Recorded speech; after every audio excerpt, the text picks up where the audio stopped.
Today on the newscast, are Turkey and NATO on a collision course as Turkey threatens military action against a fellow NATO member? Get all the breaking details next.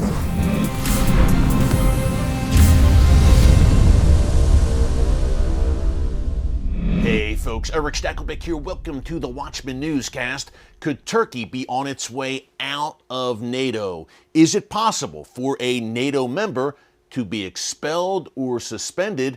And could Turkey possibly leave the NATO alliance voluntarily? Folks, people are asking those questions right now as Turkey's radical Islamist president, very anti-Israel as well, Recep Erdogan, not only threatens military action against a fellow NATO member nation, Greece, but is blocking the attempts to gain membership by Sweden and Finland. The West is not very happy with Erdogan right now, and he's not been very happy with the West or Israel for some time.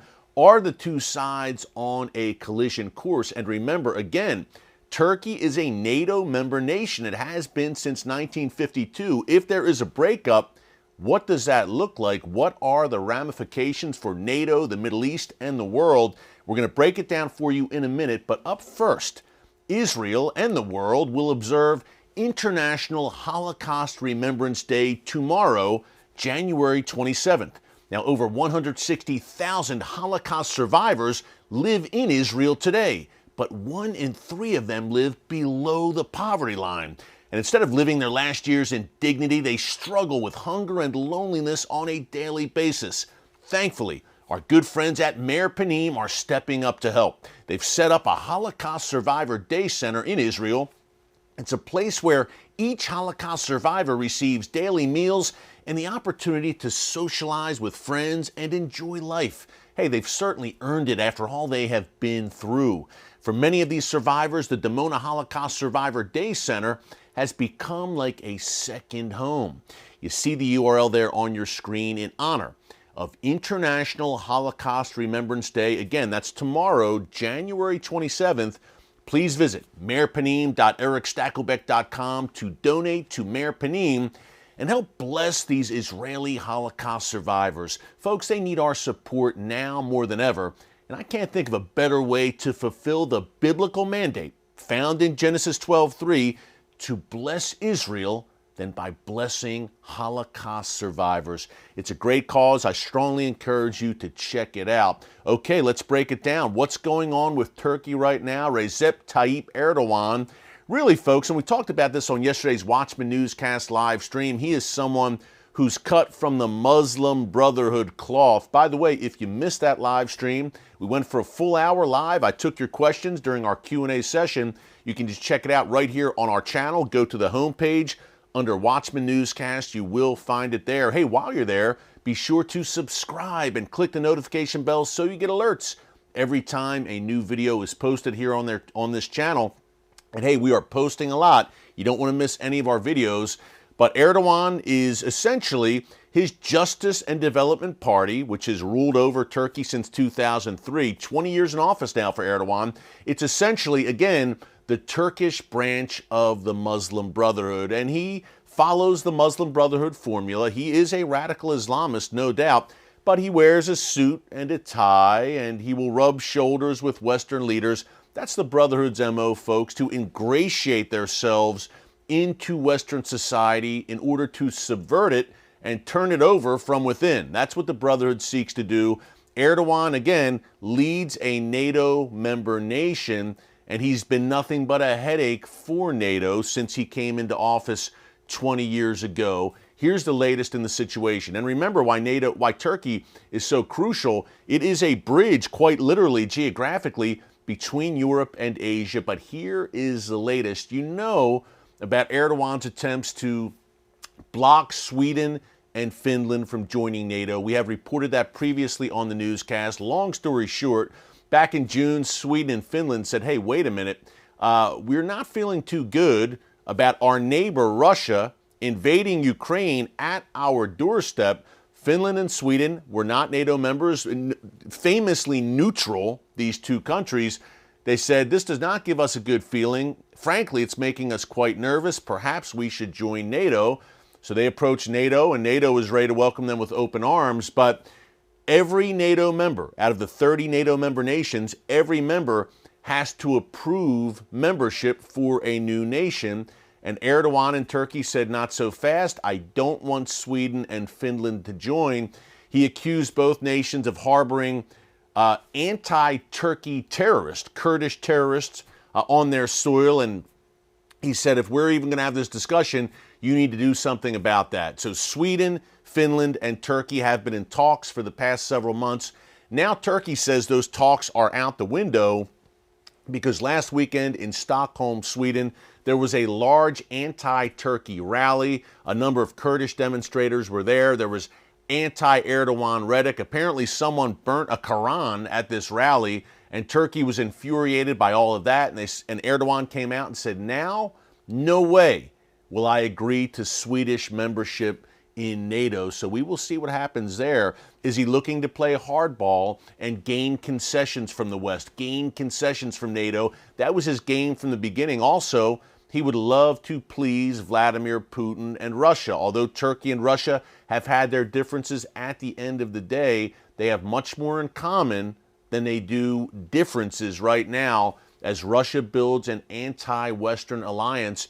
And hey, and what better player to have on your side if you're Russia, China, Iran, than Turkey, which is kind of a mole, you could say, inside of NATO. Could it be considered a Trojan horse inside of NATO to have Turkey continue to be a member state that does not share the interest of the other members in the alliance? So I don't see Turkey agreeing to membership for Sweden and Finland anytime soon. I think Erdogan is going to kind of string this out, try to gain concessions, make NATO's life miserable, and Sweden and Finland's as well. Finland, would it join the alliance without Sweden? That remains to be seen, but Erdogan has taken a very hard line against Sweden. Secondly, and even more importantly, folks, to my mind, and this gets to the conversation about expelling Turkey, suspending Turkey, will Turkey leave, will it get booted from NATO? This has gone largely unreported in the mainstream media here in the West. Surprise, surprise. And NATO has not had much to say about it, sadly. But Erdogan has been openly threatening military action against Greece. That's right, a neighboring nation to Turkey and a fellow NATO member. Folks, two NATO members have never gone to war against each other for obvious reasons. It's a united alliance, a united front, or at least it is supposed to be. But Erdogan, over the past few weeks, number one, has threatened missile strikes against Athens. Number two, warned last weekend that if Greece, basically, I'm paraphrasing here, but if Greece gets out of line in these continued disputes that Greece and Turkey are having, with Turkey violating Greek airspace, also wanting to take possession of islands in the Aegean Sea, Greek islands. Then there's the Cyprus issue, an island obviously split between Greek and Turkish control. Then there are territorial issues in the Mediterranean. Turkey and Greece at loggerheads right now, long story short. But Erdogan said in this speech last weekend, basically, Greece, if you get out of line, beware, quote, and I'm quoting him directly, the crazy Turks, his words, not mine, the crazy Turks will come for you. He's also warned about taking action against Greece suddenly in the night, in his words. This is all coming from a NATO member nation against another NATO member nation, and I have yet to hear any kind of condemnation from NATO leadership of Turkey. Recently, he's conducted kind of a charm offensive with Israel because Turkey's economy right now, folks, is in a very bad way. Inflation is through the roof, and Erdogan has an election coming in May 2023. Now, I'd like you to answer this in the comments. I'd like to get your thoughts. Say Erdogan were to lose this election. Do you think he'd accept it quietly? And would he even let it get to that point where he's declared the loser? To me, this does not seem like an individual who would go quietly into the night and just accept a loss and accept those results. He has spent 20 years remaking and reshaping Turkey in his radical Islamist image, and he's not going to go quietly. I truly believe that. Okay, if the alliance is frayed, why not just boot Turkey? Or will Turkey leave? NATO does not have any formal mechanism to expel or suspend a member. Essentially, folks, this is pretty much unprecedented. Now, the other 29 NATO members could get together and try to decide on something, I'm sure, but they're staring at an unprecedented and very unsavory situation for them. The other option is, okay, we're all supposed to assist each other militarily. And remember, there are NATO bases in Turkey, crucial NATO bases there. We are all supposed to, all the member nations, assist each other militarily. Perhaps we will just stop all assistance to Turkey. That's another option. But folks, the fact that we're even having this conversation tells you something about how much the ties have frayed. The other option here, does Turkey leave the alliance voluntarily? I find it unlikely that that would happen. Turkey gets a lot more out of this alliance than NATO does, I believe. Even though Turkey has the second largest army in NATO behind the United States, which is also a major factor, and they've been involved in Kosovo, Afghanistan, different NATO operations. But folks, the tide is turning, and it's very clear that Turkey is moving east. Turkey sees more kindred spirits, I guess you would say, in the likes of Russia, China, the Iranian regime, and others. And again, is a staunch supporter of Hamas and has been a notorious opponent of Israel under Erdogan. I truly feel for the Turkish people, what they're suffering under this regime. Thanks so much for joining us here today. Until tomorrow, God bless you. And remember, never hold your peace.